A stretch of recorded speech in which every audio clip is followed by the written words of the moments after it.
What is going on? Justin Forehand here with eXp Realty. Today we're gonna do things a little different. I'll be going over something if you're thinking about selling your house and you have this issue at your house. This is something you could do to fix that real quick. But today we're gonna go over how we repaired our shutters. So these shutters are held on by these little plastic fasteners. They last for a couple years. We've lived in this house for 11 years, and all but one of these shutters, at least the top of them, the fastener broke and it was hanging off. So we took them all down yesterday.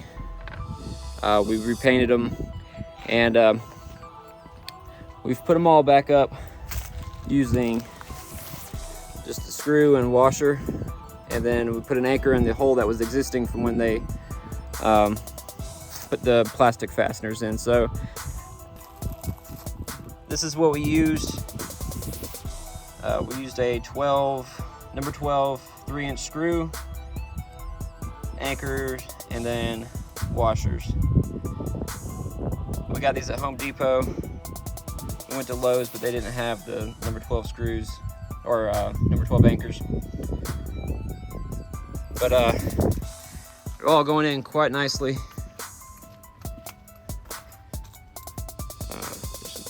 They're gonna stay on for a long time.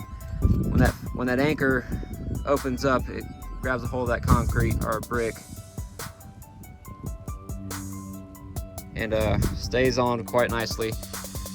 The ones that are broke off, you have to take a drill bit and drill it out if you can't grab it with pliers. So I had to drill out each one of these, and then you can see once I drilled them out, I'm able to put the anchors in.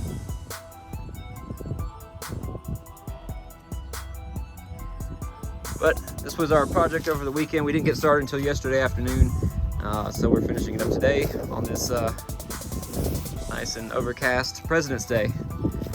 But hopefully this will help you. I'm just gonna walk over here. They're all just about the same. There's a bunch of dirt dauber nest and wasp nest on these.